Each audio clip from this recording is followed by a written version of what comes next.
નમસ્કાર વિદ્યાર્થી મિત્રો, મજામાં? ચાલો પછી આપણે ભેગા થયા છીએ, પણ રીકેપ તો લેવું જ પડે ને. ગઈ વખતે થોડું ઓછું ભણ્યા હતા, યાદ આવે છે ને તમને?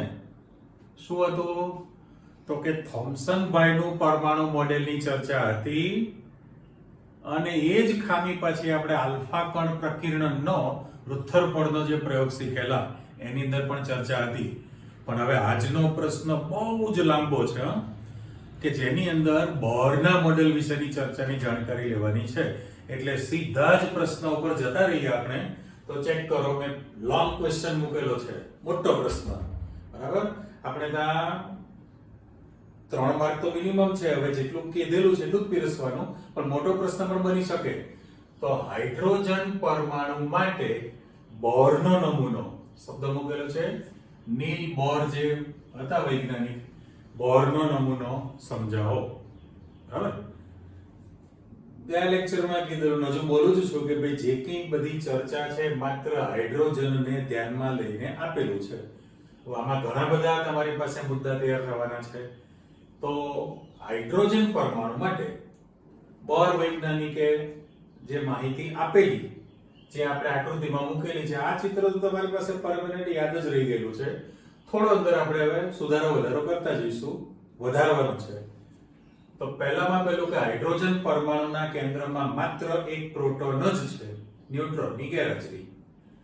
બરાબર? અને એમાં ઋણ વિદ્યુત ભારિત ઇલેક્ટ્રોન છે. કેન્દ્રથી નિશ્ચિત અંતરે રહીને વર્તુળાકાર માર્ગે ગતિ કરે. શબ્દ લોકો છે વર્તુળાકાર પથ, PATH પાથ ઇંગ્લિશ શબ્દ છે ભાઈ. માર્ગ લખો કે પથ લખો.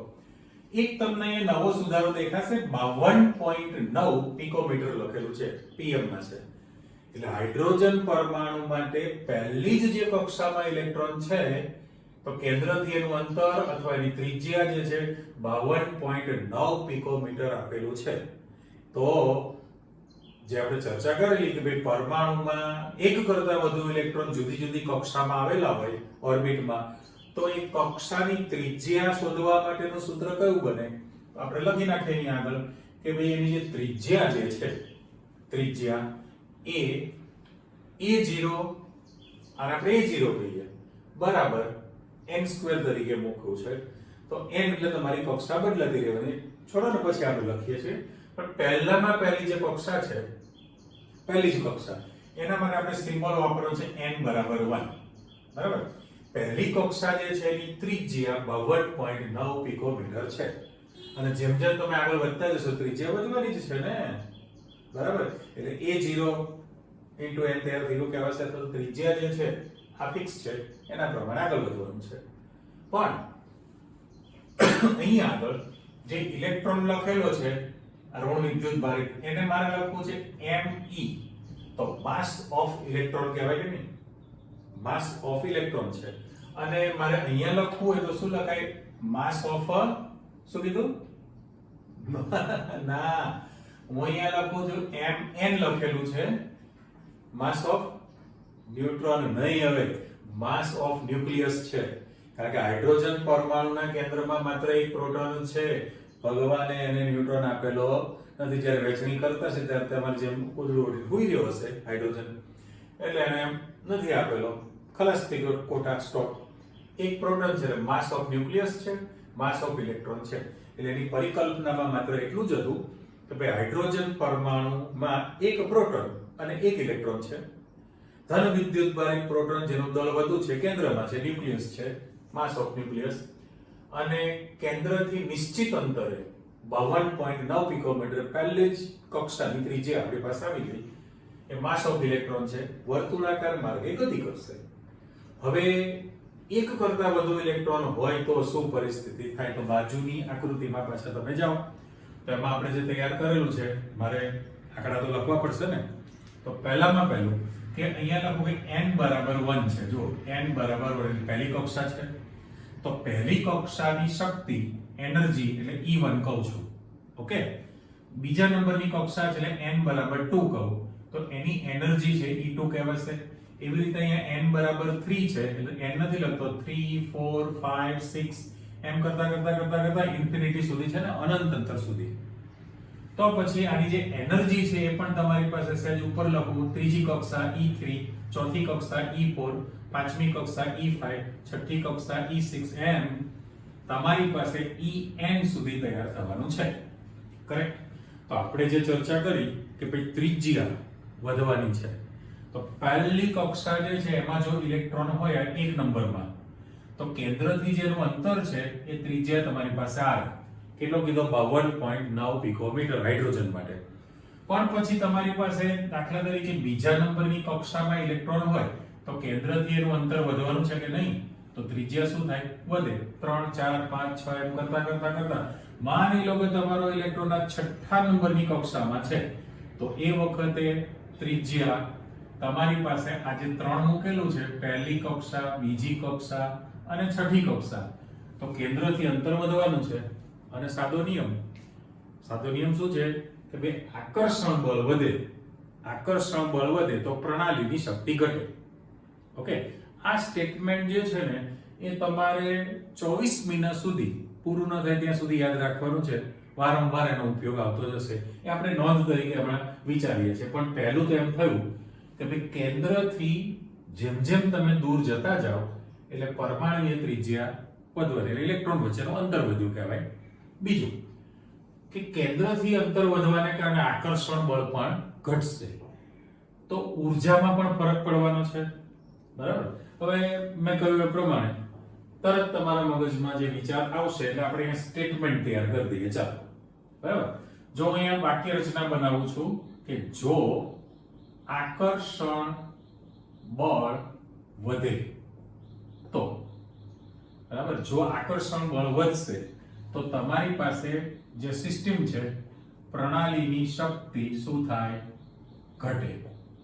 અને આનાથી રિવર્સ વાક્ય પાછા કરવાના છે, એટલે હું ખાલી સ્ટેટમેન્ટ મૂકી રાખું છું અને એના પરથી વચ્ચે લાઇનિંગ આપી દો. ચાલો, હવે આકર્ષણ બળ વધશે, આ બે વાક્ય રચના તૈયાર થઈને પછીની બે વાક્ય રચના જુઓ. એથી ઉલટું લખવું છે કે ભાઈ આકર્ષણ બળ વધે, આકર્ષણ બળ વધશે તો પ્રણાલીની શક્તિ ઘટી ગઈ ને, બરાબર? પણ આપણે અહીં પહેલા આને પૂરું કરો કે જો અપાકર્ષણ બળ વધે તો પ્રણાલીની શક્તિ શું થાય? ઘટે. ઓકે, આને હું કેન્સલ કરું છું. જો પહેલા કલર પૂરતી ચેક કરો, આ સ્ટેટમેન્ટ તમારે પરમેનન્ટ યાદ રાખવાના છે કે જો આકર્ષણ બળ વધે તો પ્રણાલીની શક્તિ ઘટશે. રેડી? એનાથી ઉલટો કલર કે જો અપાકર્ષણ બળ, શબ્દ કયો છે? અપાકર્ષણ બળ વધશે તો પ્રણાલીની શક્તિ શું થાય? ઘટે કે વધે? સુધારો આવે ત્યાં. અપાકર્ષણ બળ વધે તો પ્રણાલીની શક્તિ પણ વધશે. અને શક્તિમાં ઘટાડો થયો તો સ્થિરતા વધી જશે. એટલે અહીં પાછું લખાણ આપી દો કે જો પ્રણાલીની શક્તિ ઘટે, વાક્ય રચના જોજો, જો પ્રણાલીની શક્તિ ઘટે તો પ્રણાલીની સ્થિરતા વધી જશે. હું આખો શબ્દ લખું છું અત્યારે, સ્થિરતા વધુ હોય. રેડી? અને એનાથી ઉલટું કરવું છે કે જો પ્રણાલીની શક્તિ વધે તો પ્રણાલીની સ્થિરતા ઓછી થઈ જશે. જો કલર પૂરતી પાછી આ બંને વાક્ય એકબીજાના કનેક્ટેડમાં છે, એટલા માટે મેં ચર્ચા કરી કે આપણે માઈનસ નિશાની મૂકવાના છે શક્તિ માટે. કેમ? તો કે આકર્ષણ બળ વધે તો પ્રણાલીની શક્તિ ઘટે. એના કનેક્શનમાં વાક્ય છે કે જો પ્રણાલીની શક્તિ ઘટે તો પ્રણાલીની સ્થિરતા વધવાની છે, સ્ટેબિલિટી વધુ હોય. અને એનાથી ઉલટું છે તમારી પાસે કે ભાઈ જો અપાકર્ષણ બળ વધે તો પ્રણાલીની શક્તિ પણ વધશે. અને જો પ્રણાલીની શક્તિ વધે તો પ્રણાલીની સ્થિરતા કેવી થશે? ઓછી થાય. રેડી? તો ફરી પાછી આકૃતિમાં તમે આવી જાઓ, જે આપણે ડ્રો કરી મૂકેલું છે કે ભાઈ પહેલી કક્ષા છે n બરાબર 1, એની ઊર્જા E1. પહેલી કક્ષામાં જે ઇલેક્ટ્રોન છે તો કેન્દ્રથી અંતર એનું ઓછું છે તો આકર્ષણ બળ વધુ લાગે. પણ પછી તમે જેમ જેમ કેન્દ્રથી દૂર તરફ જતા જાઓ તો ત્રિજ્યા વધવાની છે, કેન્દ્રથી અંતર વધે તો કેન્દ્રનું આકર્ષણ બળ ઘટે અંતર વધે તો આકર્ષણ બળ ઘટશે. તો પછી આ બધી કક્ષાની જે તમારે શક્તિ લેવાની છે એ શક્તિ ગણવા માટેનું સૂત્ર શું બને? બરાબર, તો એ સૂત્ર આપણે અહીંયા લખવું છે. આ લખાણની અંદર પાછા અહીંયા આવી જાઓ કે ભાઈ કોઈ પણ કક્ષા છે એ કક્ષાની ઊર્જા, જો ઉપર હેડિંગ આપી દઉં કે ભાઈ કક્ષાની ઊર્જા શોધવા માટેનું તમારું સૂત્ર En બરાબર માઇનસ RH/n² સૂત્ર છે. RH/n² છે, પણ જ્યાં n બરાબર 1 2 3 અપ ટુ ઇન્ફિનિટી છે. હવે તો તમને અંદાજ આવી ગયો છે, આકૃતિ વારંવાર આવશે, પણ આ સૂત્રને જો હું બ્લોક કરી દઉં, પેટીમાં પૂરી દો, નાસી ન જાય એટલા માટે. પણ ખાસ મારે અહીંયા જે નિશાની છે એને ગણિત સાથે કોઈ લેવા દેવા નથી. જો હું રેડ પેનથી માઈનસ નિશાની કરી દઉં છું, માઈનસ એટલે શક્તિ ઘટે. કેમ? તો કે કેન્દ્રમાં પ્રોટોન છે, બહારની કક્ષામાં ઇલેક્ટ્રોન છે, વિરુદ્ધ પ્રકારનો વીજભાર હોય વિજાતીય, તો આકર્ષણ બળ લાગવાનું છે. આપણી નોંધ પ્રમાણે આકર્ષણ બળ વધે તો પ્રણાલીની શક્તિ ઘટે, માટે તમે નિશાની માઈનસ મૂકેલી છે. આ પહેલા તો મગજમાં ક્લિયર કરી નાખો. હવે તમને જે n બરાબર તો કિંમત આપી દીધી છે, પણ એક RH શું છે? તો RH જે છે વૈજ્ઞાનિકના નામ પરથી એ ભાઈનું નામ છે રીડબર્ગ અચળાંક છે. શું છે? રીડબર્ગ અચળાંક. પેલું ગીત તમે સાંભળ્યું છે, ખબર છે? દિલબર દિલબર દિલબર, ઇકોસિસ્ટમમાં દિલબર દિલબર દિલબર, તમારે આમાં કહો રીડબર્ગ રીડબર્ગ રીડબર્ગ. તો રીડબર્ગ અચળાંકનું મૂલ્ય કેટલું છે ખબર છે? હા, 2.18 into 10⁻⁻18 જૂલમાં છે. બરાબર? ફરી આંકડો આ તો તમારે યાદ રાખવાનો છે કે ભાઈ રીડબર્ગ અચળાંકનું મૂલ્ય કેટલું છે? તો કે 2.18 into 10⁻⁻18 જૂલ છે. ફાઇનલ? તો પછી આપણી જે પહેલી કક્ષા છે, અહીંયા તમે કીધું ને n બરાબર 1 2 3 4 મૂકવાનું સ્ટાર્ટ કરી દો. દાખલા તરીકે પરમાણુમાં જે પહેલી જ કક્ષા છે એની શક્તિ આપણે શોધવી હોય તો મારે 2.18 into 10⁻⁻18, અને અહીંયા આગળ જે તમે n મૂકેલું છે, n ની કિંમત 1 મૂકો તો 1 નો વર્ગ 1 જ થવાનો છે. એટલે આપણી પાસે કિંમત 2.18 પણ માઈનસ છે, જે 10⁻⁻18 જૂલ. આ પહેલી કક્ષાની શક્તિ આવી ગઈ. ઓકે, બીજી કક્ષામાં જાઓ તો E2 બરાબર લખો. તમારા RH ની કિંમત તો 2.18 10⁻⁻18 જ છે, પણ અહીંયા તમારી પાસે 2 નો વર્ગ, બીજી કક્ષા છે 2 નો વર્ગ 4 થવાનો ને. 2 નો વર્ગ કેટલો થવાનો છે? 4 થાય.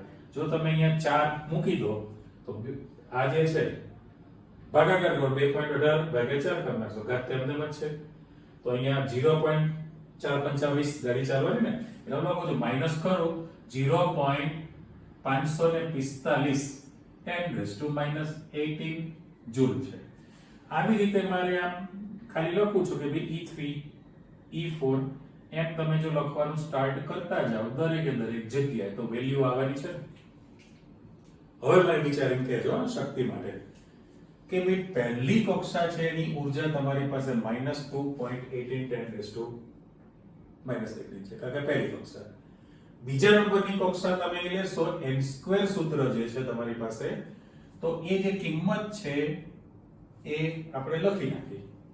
ત્રીજી કક્ષા લખશું તો ફરી પાછું તમારી પાસે અહીંયા વેલ્યુ આવવાની છે.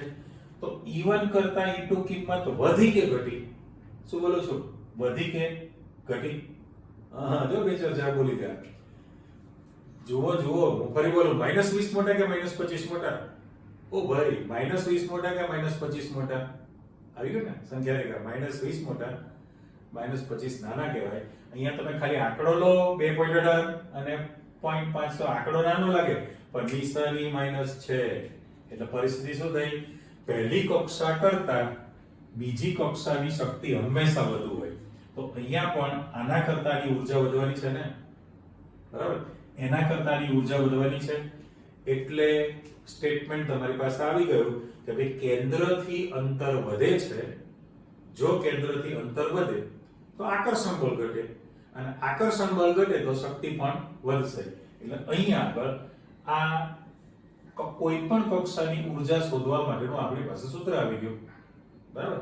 અને આ એક સલિડ બળ અચળાંક તૈયાર કરો. તો એના પ્રમાણે ફરી પાછી આકૃતિમાં તમે આવી જાઓ. હવે હું નિશાની પાછી મૂકતો જઉં છું.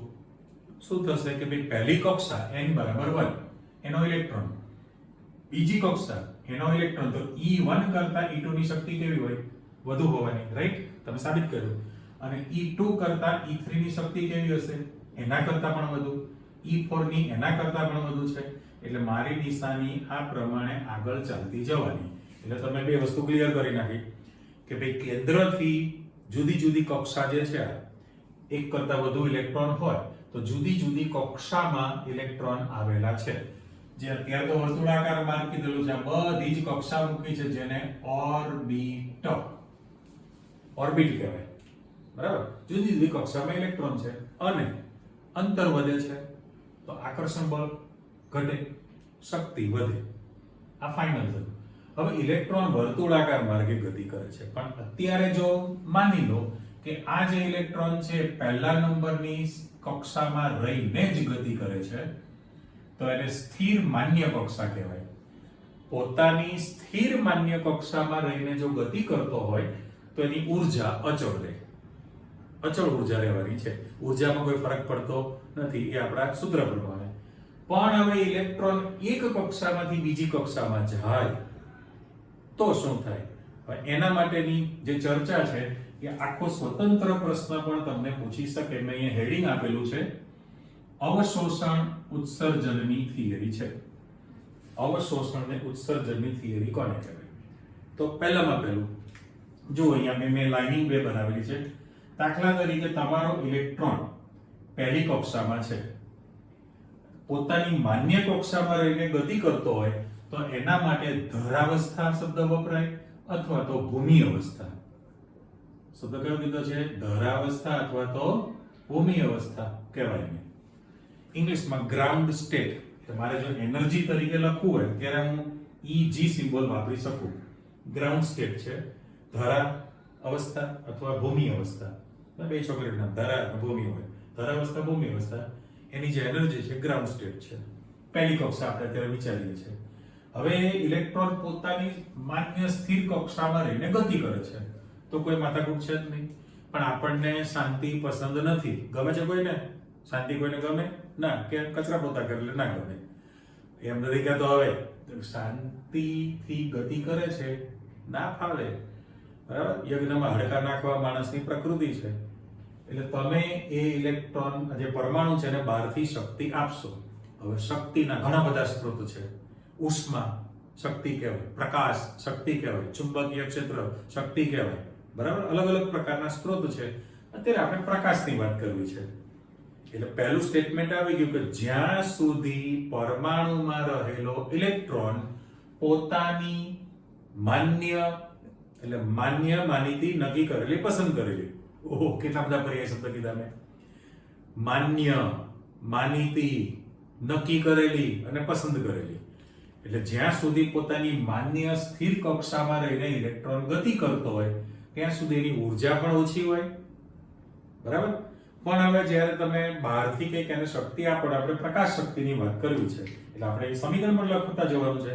સમીકરણમાં એવું કહે છે કે અત્યારે E1 શક્તિ સ્તરમાં ઇલેક્ટ્રોન છે તમારી પાસે, એ નિશ્ચિત આવૃત્તિ ધરાવતા પ્રકાશનું શોષણ કરે, hν આવૃત્તિ. એટલે અત્યારે મારે અહીંયા શોષણ શબ્દ મૂકેલો છે, ચોપડીમાં અવશોષણ છે, અવશોષણ એબ્સોર્બ કરે, શોષણ. હવે h એ પ્લાન્ક અચળાંક છે, પ્લાન્ક ભાઈનું નામ ખબર છે ને? આ જે લખેલું છે એને વાંચવાનું ν, પ્રકાશની આવૃત્તિ ν. તો hν આવૃત્તિનું શોષણ કરે એટલે પરમાણુની ઉર્જા વધે એટલે ઉત્તેજિત બને. તો પરિસ્થિતિ કેવી થવાની છે કે એ જે ઇલેક્ટ્રોન છે એ કૂદકો મારીને, જમ્પ મારીને બીજી કક્ષામાં જતો રહેશે. પણ એ કક્ષામાં જાય તો એની ઉર્જા વધુ છે. E1 માંથી ઇલેક્ટ્રોન E2 ઉર્જા સ્તરમાં ગયો, બરાબર? ફાઇનલ. એટલે અહીંયા હું જે શબ્દ મૂકું છું, તમે જો hν આવૃત્તિનું શોષણ કરશે, ઉત્તેજિત બને અને ઇલેક્ટ્રોન ઊંચા શક્તિ સ્તરમાં સંક્રમણ પામીને જતો રહેશે. પણ ઉત્તેજિત અવસ્થામાં વધુ સમય સુધી ટકી શકે નહીં. એટલે અહીંયા આગળ જે છે મારે શબ્દ કયો મૂકવાનો છે? બીજી અવસ્થા છે અને ઉત્તેજિત અવસ્થા કહેવાય. રેડી? પેલી ધરાવસ્થા, ભૂમિ અવસ્થા, આ ઉત્તેજિત અવસ્થા છે, તો એને EX પણ લખી શકાય ને એક્સાઇટ કન્ડિશન. EX એટલે એક્સાઇટ કન્ડિશન છે. એટલે અહીંથી ઇલેક્ટ્રોન જમ્પ મારીને બીજી કક્ષામાં જતો રહ્યો. પણ ઉત્તેજિત અવસ્થામાં ઇલેક્ટ્રોન વધુ સમય સુધી ટકી શકે નહીં, એટલે મૂળ કક્ષામાં પરત પાછો આવી જાય. તો એ જે ઇલેક્ટ્રોન છે એ જો પોતાની કક્ષામાં પાછો આવે, બરાબર, એટલે અહીં 1 માંથી 2 માં પાછો આપણે મેળવવો છે. એટલે હું શું લખું છું કે અહીંથી જે તૂટક લાઈનમાં પાછું મેં મૂકી દીધું કે ઓરિજિનલ જગ્યાએ આવી ગયું. પણ તમે જોઈ લીધું કે E1 કરતા E2 ની શક્તિ વધુ છે, બરાબર. એટલે એક વસ્તુ ફાઇનલ થઈ કે નીચલા સ્તરમાંથી ઉપલા સ્તરમાં જાય ત્યારે હંમેશા શક્તિનું શું કરશે? શોષણ. એટલે આ એરા પર લખી નાખું, h ન્યુ આવૃત્તિનું શું કર્યું કહેવાય? શોષણ. જે મેં શબ્દ લખેલો છે. પણ E2 માંથી જ્યારે E1 માં પાછો આવે, ફરી પાછું સમીકરણ આપી દો કે E2 શક્તિ સ્તરમાંથી મૂળ ઘરે પાછો આવી જાય પોતાની અવસ્થામાં, તો એને પહેલા જેટલી શક્તિનું શોષણ કરેલું એટલી જ શક્તિ દ્રશ્ય વિકિરણ સ્વરૂપે શું કરશે? ઉત્સર્જિત કરે. એટલે આ ઘટના ઉત્સર્જનની થઈ. બરાબર? જેટલી શક્તિનું શોષણ કરેલું એટલી શક્તિનું ફરી પાછું ઉત્સર્જન કરે. એટલે મારે જે ગ્રીન નિશાની પાછી મૂકવાની છે કે જ્યારે મૂળ અવસ્થામાં આવશે ત્યારે ઉત્સર્જન કરે. રેડી? પણ કેટલી? તો કે જેટલી આવૃત્તિનું શોષણ કરેલું એટલી જ આવૃત્તિનું ફરી પાછું ઉત્સર્જન કરી દેશે. તો તમારા માઇન્ડમાં પ્રશ્ન થાય કે ભાઈ આ ઉત્સર્જિત થયેલી શક્તિ કેટલી? તો કે બે શક્તિ સ્તરના શક્તિના તફાવત જેટલી.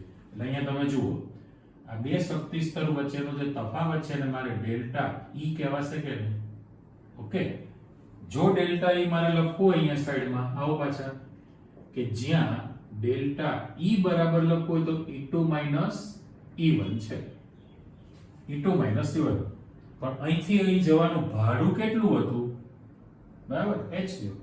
એટલે ધારો કે અમદાવાદથી બરોડા તમે બસમાં જાઓ છો એક્સપ્રેસ, તો અમદાવાદથી બરોડા જવા માટેનું જે ભાડું છે, કલાક પછી ફરી પાછા બરોડાથી અમદાવાદ આવો પાછા એવી જ બસમાં એક્સપ્રેસ, તો એટલું જ ભાડું થવાનું છે. તો અહીંયા E2 E1 છે એ કેટલું? તો કે બે શક્તિ સ્તરના શક્તિના તફાવત જેટલું છે. હવે આપણે કહ્યું એ પ્રમાણે h તો પ્લાન્ક અચળાંક છે. h શું છે? પ્લાન્ક અચળાંક. અને એની કિંમત પણ તમારે વારંવાર યાદ રાખવાની છે, દાખલાની અંદર આવવાની છે. અને ન્યુ પ્રકાશની આવૃત્તિ. તો મારે તો એટલું જ કહેવાનું ને, રેડ પેનથી એ નિશાની મૂકી દઉં કે ડેલ્ટા E બરાબર ન્યુ છે, ડેલ્ટા E બરાબર ન્યુ છે, ન્યુ બરાબર ડેલ્ટા E છે. એનો અર્થ એમ કે જ્યારે પ્રકાશનું ઉત્સર્જન કરે તે ઉત્સર્જિત થયેલા પ્રકાશની આવૃત્તિ કેટલી? તો કે બે શક્તિ સ્તરના શક્તિના તફાવત જેટલી. ફાઇનલ? એટલે ફરી તમે ચેક કરો. બોલું છું કે જ્યાં સુધી પરમાણુમાં રહેલો ઇલેક્ટ્રોન પોતાની માન્ય સ્થિર કક્ષામાં રહીને ગતિ કરે તો કોઈ પણ પ્રકારનો પ્રકાશ ઉત્સર્જિત થતો હોતો નથી. પરંતુ જ્યારે પરમાણુ ચોક્કસ આવૃત્તિ ધરાવતા વિકિરણનું શોષણ કરે તો ઉર્જા વધે, એ પરમાણુનો ઇલેક્ટ્રોન ઉત્તેજિત બને, નીચલા સ્તરમાંથી ઉપલા સ્તરમાં સંક્રમણ પામે. આ એક કક્ષામાંથી બીજી કક્ષામાં જે ઇલેક્ટ્રોન જાય એના માટે શબ્દ વાપર્યો છે સંક્રમણ. પરંતુ ઉત્તેજિત અવસ્થામાં વધુ સમય સુધી ટકે નહીં, એટલે મૂળ કક્ષામાં પરત પાછો આવે. તો એ વખતે જેટલી શક્તિનું શોષણ કરેલું એટલી શક્તિ દ્રશ્ય વિકિરણ સ્વરૂપે ઉત્સર્જિત કરે. અને ઉત્સર્જિત થયેલા પ્રકાશની આવૃત્તિ બે શક્તિ સ્તરના શક્તિના તફાવત જેટલી હોય. રેડી? તો તમે વિચાર કરો અહીંયા આગળ ફરી આ તો આપણી શોષણ ઉત્સર્જનની થિયરી આવી ગઈ, પણ એનો મુદ્દો ગૌરભાઈમાં હતો જ. બરાબર? તો એક નંબરમાંથી આ દાખલા તરીકે હું આને નંબરિંગ કરું છું, તમારી પાસે n બરાબર 1 છે એટલે પહેલા નંબરની કક્ષા છે, રાઈટ? હવે એક નંબરમાંથી ઇલેક્ટ્રોન ક્યાં જશે? બે નંબરમાં. તો એ વખત એને શોષણ કરેલું છે તો શોષવાની શક્તિ પાછો આવે ઉત્સર્જનની શક્તિ. પણ એના બદલે 2 3 4 5 અને 6 લખેલું છે. જો તમારો ઇલેક્ટ્રોન એક નંબરમાંથી સંક્રમણ પામીને 6 નંબરમાં જાય, ધારો કે હવે તો ઘણી બધી શક્યતા ઇન્ફિનિટી સુધી એક નંબરમાંથી 6 નંબરમાં જશે તો એ વખતે એનું શોષણ કેવું હોય? અલગ હોય. ઉત્સર્જિત થયેલા પ્રકાશની આવૃત્તિ પણ કેવી હોય? અલગ હોય. સાદું ઉદાહરણ મેં તમને કહ્યું ને હમણાં કે ભાઈ તમે અમદાવાદથી બરોડા જાઓ, ખર્ચો પાણી. અમદાવાદથી બોમ્બે જાઓ, ખર્ચો પાણી. અમદાવાદથી દિલ્હી જાઓ, ખર્ચો પાણી. બરાબર? અમદાવાદથી તમે યુરોપ જાઓ, ખર્ચો પાણી. અને અમદાવાદથી તમે અમેરિકા જાઓ, ખર્ચો પાણી સરખું જ થાય? દરેક જગ્યાએ ખર્ચો પાણી વધવાનો છે, ખર્ચ પાણી. એટલે ઉત્સર્જિત થયેલા પ્રકાશની આવૃત્તિ બે શક્તિ સ્તરના શક્તિના તફાવત જેટલી હોય. એટલે બોરનું જે મોડેલ છે એમાં તમારી પાસે 3 મુદ્દા તો ક્લિયર જ થઈ ગયા. એક તો એની જે સ્ટ્રક્ચર કીધું એ પ્રમાણે કે સૌથી ઓછી ત્રિજ્યા 52.9, એને બોર ત્રિજ્યા કહેવામાં આવશે. બોર ત્રિજ્યા શબ્દ પણ વાપરે, પણ જેમ જેમ તમે આગળ વધતા જાઓ તો 52.9 ગુણ્યા 2, 52.9 ગુણ્યા 3 એ ગુણકની અંદર તમારી પાસે આવવાનું છે. બરાબર? એટલે ત્રિજ્યા માટે જે તમારે સૂત્ર લખવાનું હતું, ત્રિજ્યા માટે સૂત્ર આપણે બાકી મૂકેલું ને, જો હું લખું અહીંયા આગળ તો a n લખેલું છે. n એટલે કક્ષાનો નંબર છે, હવે તો ખબર પડી ગઈ. તો મારે અહીંયા લખવું હોય તો a0 છે અને ઇન્ટુ n² મૂકી દઈએ આપણે. n² લખવું પડશે કે ખાલી n આવે? જો અહીંયા આગળ હતું તમારી પાસે RH/n² સૂત્ર હતું. n એટલે કક્ષાનો નંબર હતો. n શું હતો? કક્ષાનો નંબર હતો. તો અહીંયા તમારી પાસે n² સૂત્ર ન આવે ને. એટલે જો આ કાઢી નાખું અને આને બ્લોક કરી દઉં, ખાલી ગુણકમાં મૂકું છું નિશાની a0 * n. પણ a0 કેટલું છે? તો કે 52.9 પિકોમીટર. આ સૌથી પહેલી કક્ષાની ત્રિજ્યા હતી, 52.9. બરાબર? બીજી કક્ષા, ત્રીજી કક્ષા, ચોથી કક્ષા, આ ઓન પેપર તમને ફોર્મ્યુલા સૂત્ર આપી દેલું કહેવાય. અને કક્ષાની શક્તિ ગણવા માટેનું પણ સૂત્ર તૈયાર થઈ ગયેલું છે. બરાબર? ત્રીજા મુદ્દા પર તમે જાઓ. શોષણ ઉત્સર્જન આવી ગયું, ત્રિજ્યા આવી ગઈ, આકર્ષણ અપાકર્ષણ આવી ગયું, પણ વેગ અને વેગમાનની ચર્ચા આપણે કરવી છે. તો પહેલામાં પહેલું કે ભાઈ પરમાણુમાં ઇલેક્ટ્રોન જે છે એ ઋણ વીજભાર ધરાવે છે, કેન્દ્રની ફરતે સતત વર્તુળાકાર માર્ગે ગતિ કરે છે. તમે 9મા ધોરણમાં સૂત્ર ગોખેલું છે, જો હું લખું છું અહીંયા આગળ. કયું તમારું સૂત્ર? જો વેગમાન મોમેન્ટમ કહેવાય, p બરાબર દળ m ગુણ્યા વેગ v. મેં પ્યોર વેગ v લખેલો છે. આ સૂત્ર ગુજરાતીમાં લખીને આપેલું છે કે ભાઈ વેગમાન p બરાબર દળ ગુણ્યા વેગ છે. વેગમાન p બરાબર દળ ગુણ્યા વેગ છે. રેડી? હવે પદાર્થ બે પ્રકારની ગતિ કરે ને. દાખલા તરીકે આ m દ્રવ્યમાન ધરાવતો પદાર્થ છે કે આ દિશામાં ગતિ કરતો હોય, આ દિશામાં ગતિ કરે, તો એનું વેગમાન તમારે જે લખવું છે, વેગમાન p બરાબર દળ m છે ને ગુણ્યા v લખી શકાય ને, દળ ગુણ્યા વેગ. વેગમાન v બરાબર દળ ગુણ્યા વેગ છે. પણ દળ અદિશ રાશિ છે, કઈ દિશામાં વધ્યું એને કોઈ લેવા દેવા નથી. પણ વેગ સદિશ રાશિ છે. વેગ કેવું છે? સદિશ. તમે વેક્ટર v સિમ્બોલ તમે વાપરો છો. એટલે આ સુરેખ ગતિ તૈયાર થઈ કહેવાય. ગતિ કેવી છે? સુરેખ. અને બીજું કે બે માંથી કોઈ પણ એક રાશિ તમે વધારો તો વેગમાનનું મૂલ્ય વધે. સીધો સંબંધ છે ને. દળ વધે તો પણ વેગમાન બદલાશે, વેગ વધશે કે ઘટશે તો પણ વેગમાનનું મૂલ્ય બદલાય. હું તમને સાદા ઉદાહરણ આપું. કયું ઉદાહરણ આપું? કે દાખલા તરીકે હું તમે રોજ પિક્ચરના શોખીન છે ને જોઈએ છીએ, બરાબર? રિવોલ્વરની અંદર જે નાની કારતૂસ છે એ ગોળી, એનું તમે બેલેન્સ ઉપર વજન કરો, ચોક્કસ વજન તો ખરું ને. અથવા રાઇફલ છે એની કારતૂસ છે વળી આંગળી જેવડી, એનું પણ વજન કરી લો.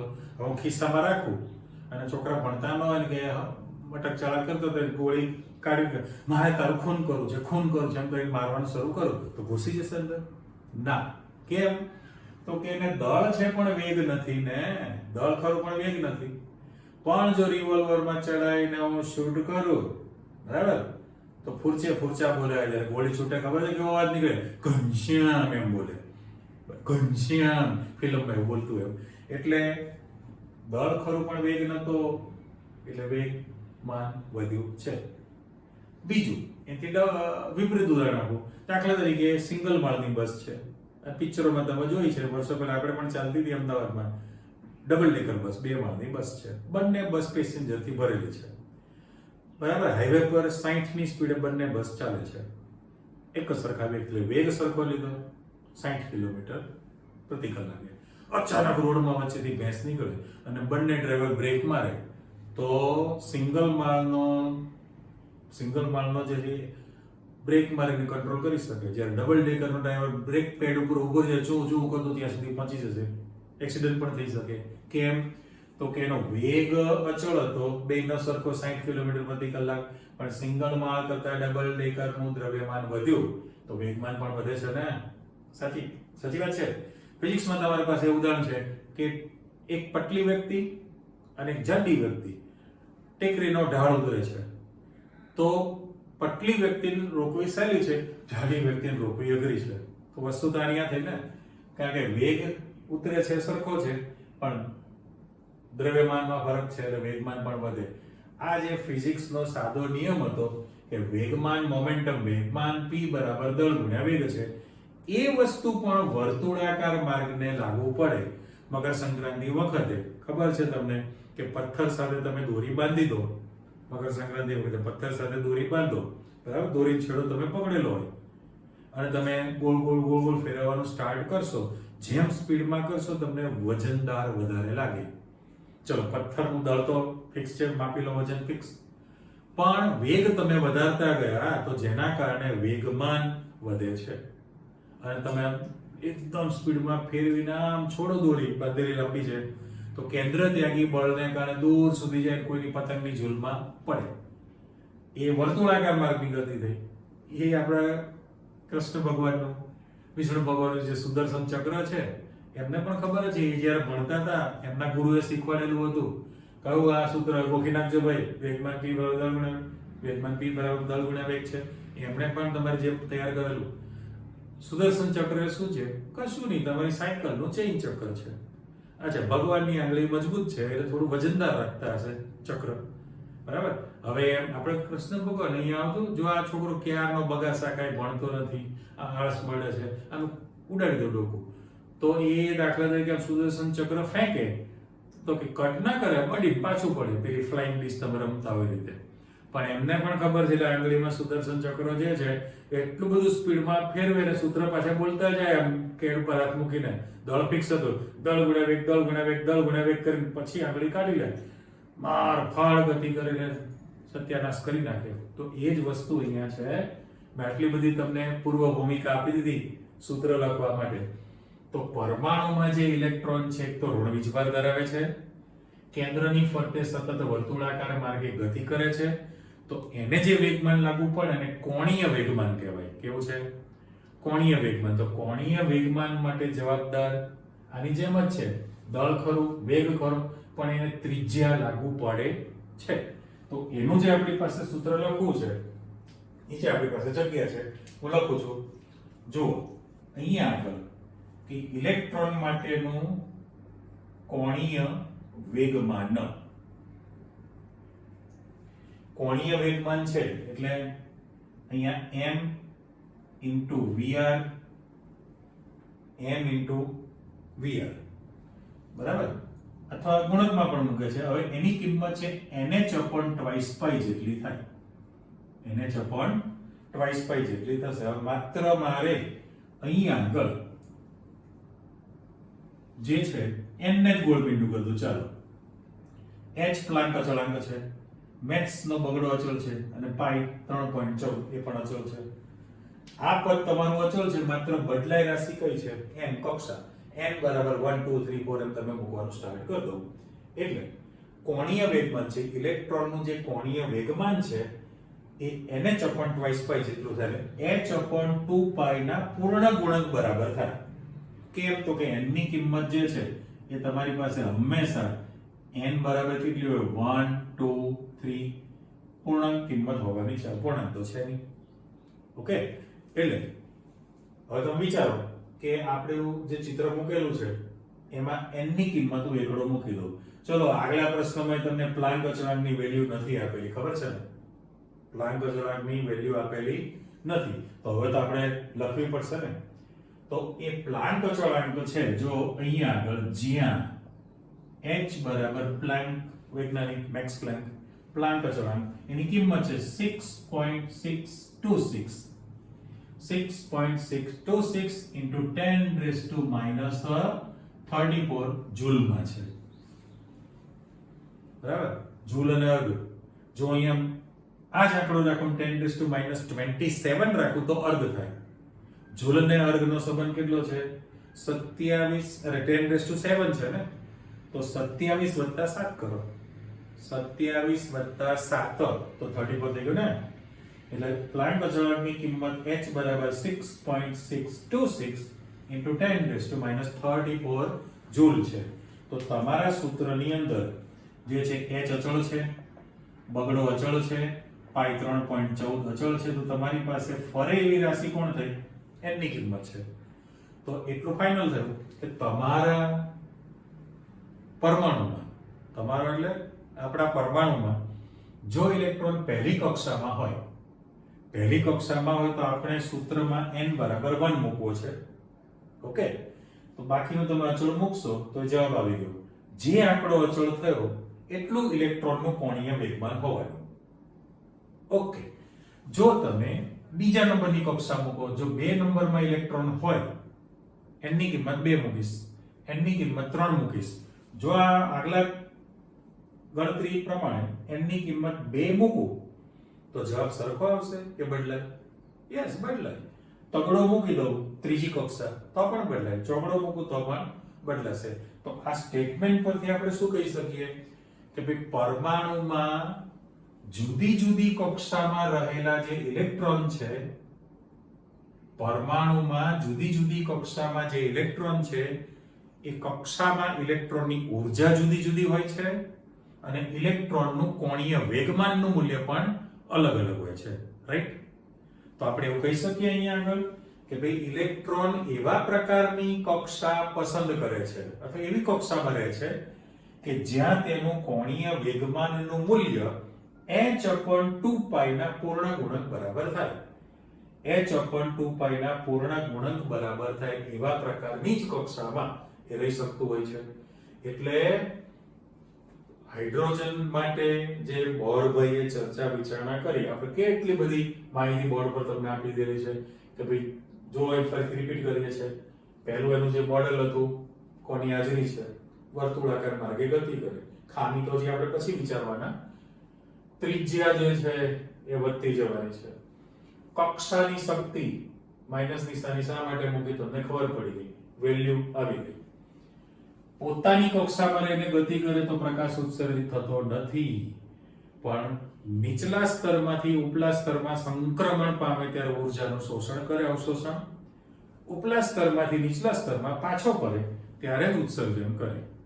બરાબર? ઊર્જાનું ઉત્સર્જન થઈ શકે. મીન્સ ઉષ્મા હોય, પ્રકાશ હોય, કોઈ પણ સ્વરૂપે. હાલ પ્રકાશ છે અને એના કનેક્ટેડ તમારી પાસે હાઇડ્રોજન વર્ણપટનો પ્રયોગ આવે. હાઇડ્રોજન વર્ણપટ છે, ગયા લેક્ચરમાં તમે કાચની પોલી ટ્યુબ હતી, એમાં લગભગ શૂન્યાવકાશ કરેલું અને કેથોડ કિરણોનો જે પ્રયોગ હતો એવો પ્રયોગ, પણ અત્યારે એમાં વાયુ ભરવાનો છે.